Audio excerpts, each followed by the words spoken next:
There was a time in my life, not so long ago, where I really felt like I needed to justify everything I did or thought, or I needed to apologize for my wishes and wants and desires, and that I needed to, I guess, that I didn't have permission to create my life how I would like it to be. Really, I didn't have permission to trust myself, is how I felt. And if you feel like that too, sometimes, uh, I'm really glad you're here because I think this is going to be helpful for you. So, and in fact, today what we're going to do is we're gonna sort of look at one tiny aspect, which is um, who our lives need to make sense to, and who it's okay for them to not make sense to. I am Kay. I am Kay Lock Kolp is my full name.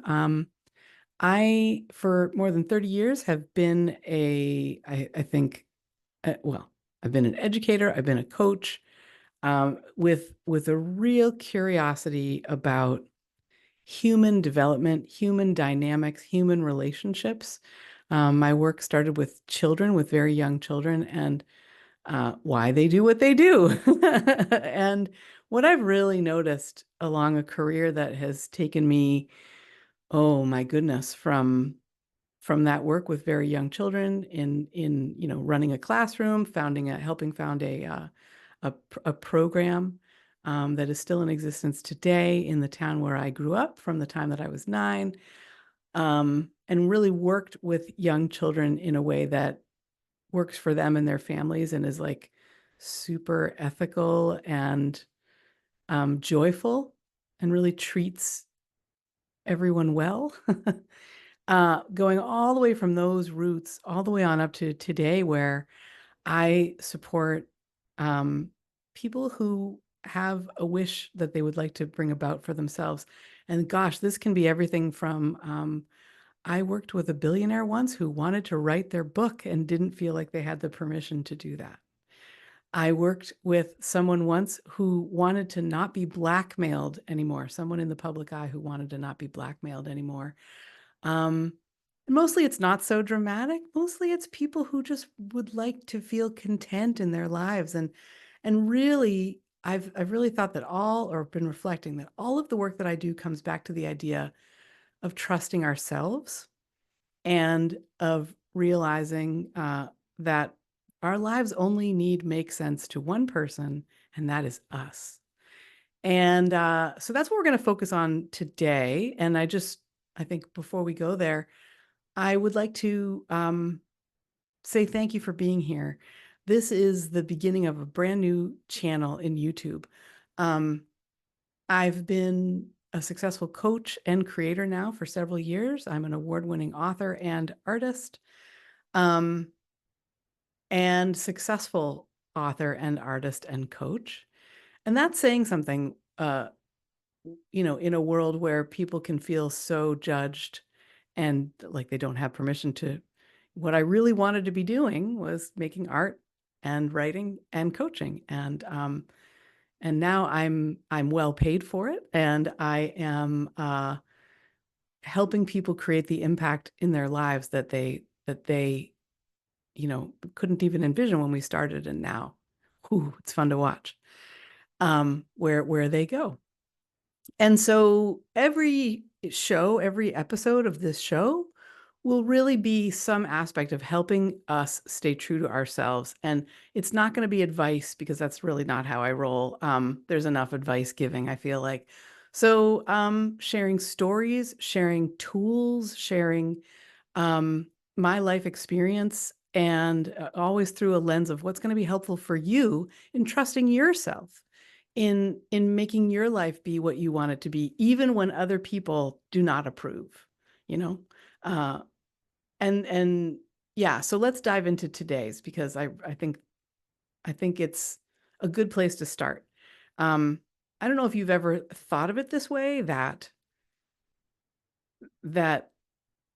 you didn't have permission to like be who you were. um, and that it maybe didn't feel like it maybe felt like others were entitled to say what your life should be and what you should be doing and what you should be creating. If that's how you have felt or how you feel, I have been there. I have this memory of I was standing at the kitchen window, which is just back there, um, looking out at these beautiful woods over a beautiful swimming pool that is ours. And my children were running around happily. I'm washing dishes. My husband is in the living room doing a project of his own. And I can remember standing at the window. I was not 40 yet, so this is probably maybe 15 or 16 years ago. And I had the thought, is this all there is? I'm standing at the window washing dishes and thinking, is this all there is? And immediately I felt so guilty about that. I felt like, how dare you want something more? Like, you've got these beautiful kids, you've got this beautiful home and yard. You've got a great life. Like, how dare you? A great marriage, right? How dare you want something more for yourself? And like, I squashed that thought right down and I felt incredibly guilty and ashamed of even having it. And it's really interesting. I've reflected back on that moment a lot. And what has come up for me is, well, what happened is that when I turned 40, I developed a tendon disability that I still live with today because I was not taking care of myself at all. Instead, I was sort of just trying to make everybody else's lives okay. And so I went without hydration. I went without good nutrition. I went without good sleep. I worried all the time to the point where I got a thing called diverticulitis, which um, I remember learning at the time that it's rare that a 40-year-old person would have diverticulitis. That's usually like the 70-year-old people. And and the medication that I took to get rid of that or to make that stop happening in my body, it turns out we learned about 5 years in, causes tendon scarring, tendon rupture, tendon challenges. And when I say I still live with them today, that is true.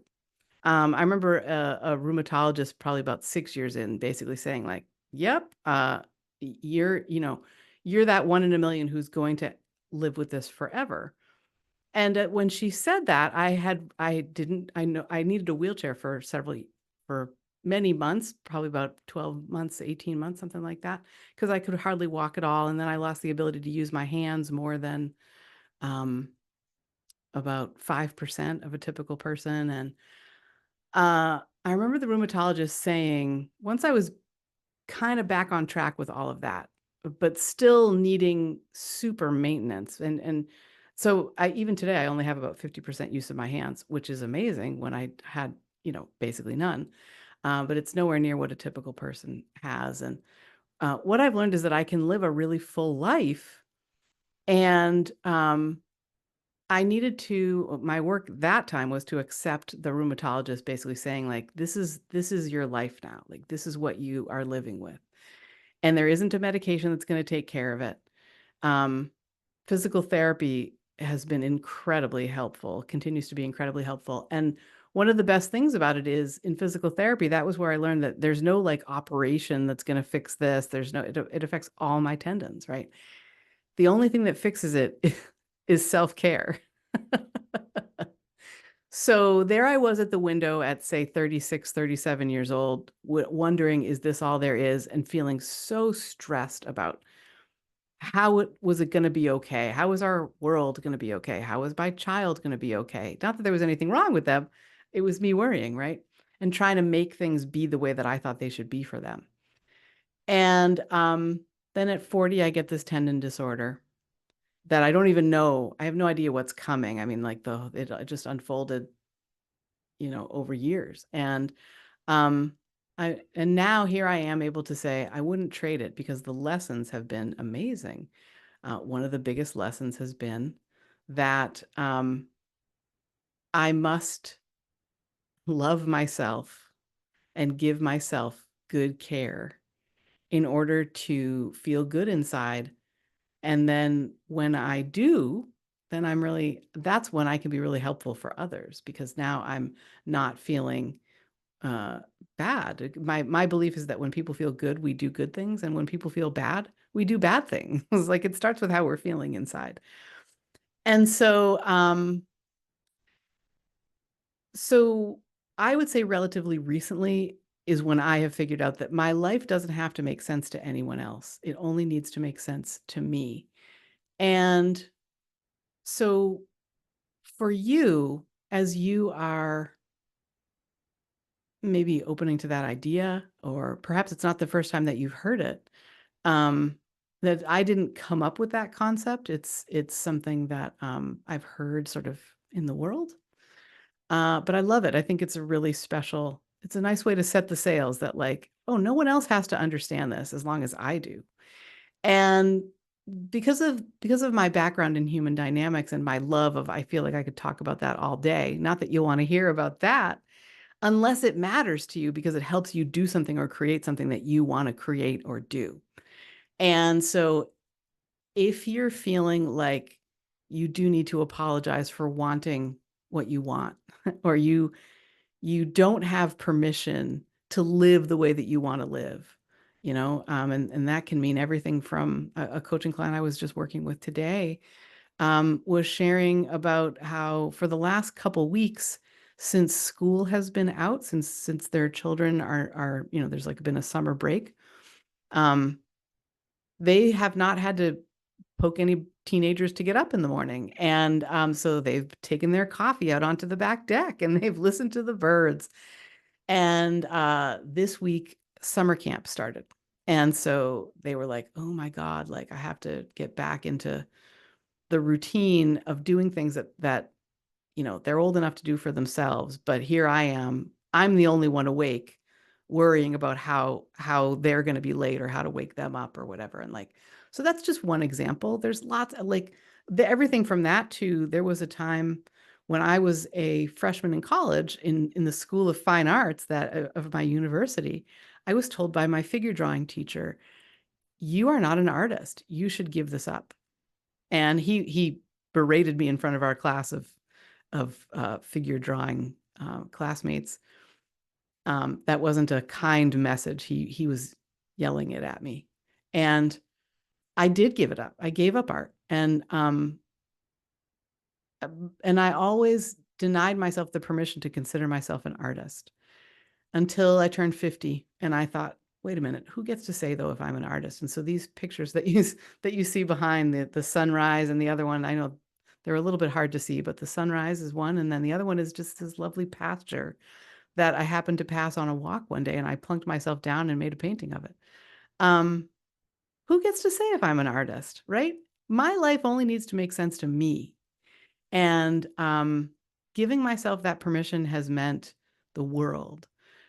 It's meant that I get to live how I want to live and feel fulfilled inside and connect with people who also feel that way. So when you're feeling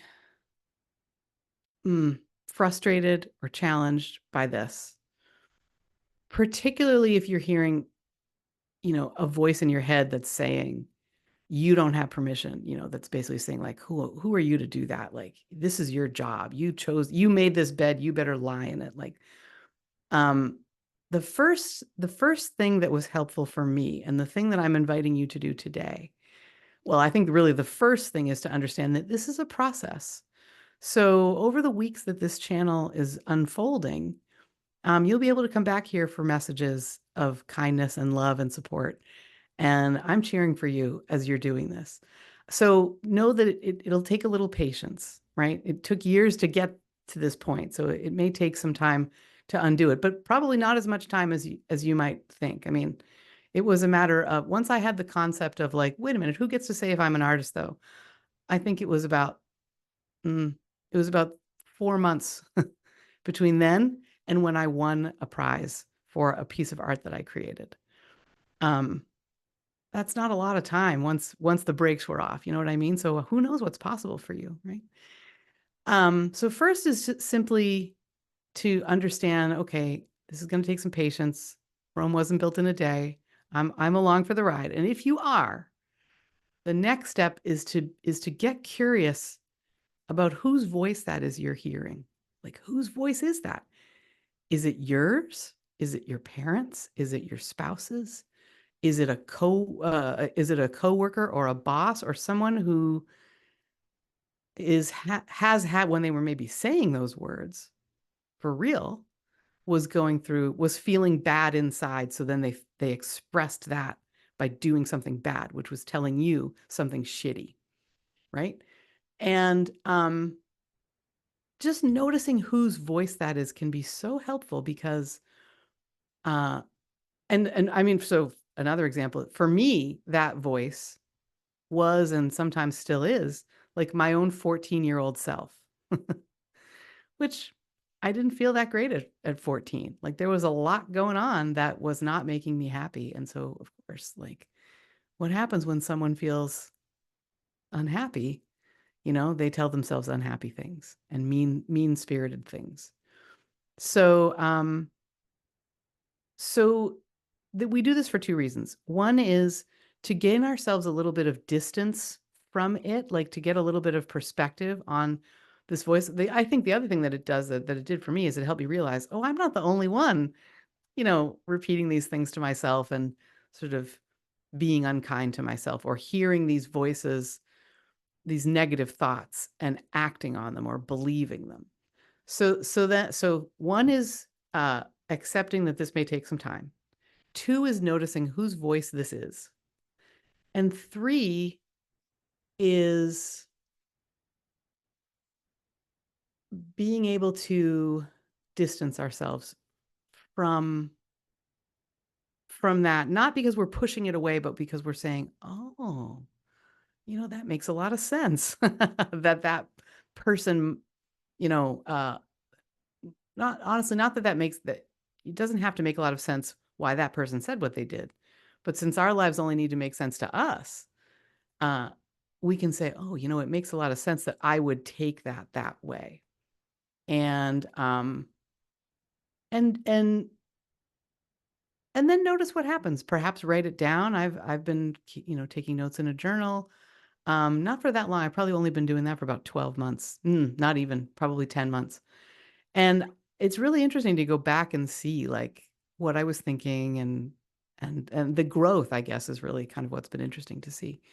So that's today.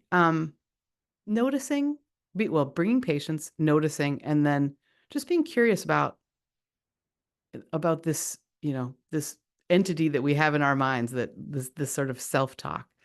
Um, yeah, that's where we're going to leave it for today. Thank you so much for being here. I will be very curious how this feels to you. Actually, I'm super curious if you've got questions about being able to trust yourself. If you've got questions about how, right? Because the mechanism so often is about being able to step back and observe. Um, and I'll just be really curious what your experience of that is. And I'm super glad that you're here with me. The channel is called True to Ourselves. So it's at True to Ourselves. And then for anyone who wants to kind of go a little deeper, I have created a community in the school platform. And the community is called Dreamers and Doers. And I see this in both directions. So if you've got a dream that you'd like to make real, that's taking, envisioning something exciting, uh, and then taking the steps to do it, right? The other direction is I am spending so much of my fucking life doing, I don't have the time to dream. So let's take a little bit of a step back. Let's take a breath and see what's possible when we allow ourselves to dream. And that's over in the school platform. I'll put the link right in the show notes. It's called Dreamers and Doers, and it would be really fun to welcome you in there if you decided that was something that you wanted to do, or that was a way that you wanted to play. In the meantime, I am Kay. I am wishing you so very well, and I'll see you next time. Thanks for watching. Thanks for being here with me. I'm excited for this, and I hope you are too. Bye. Mm.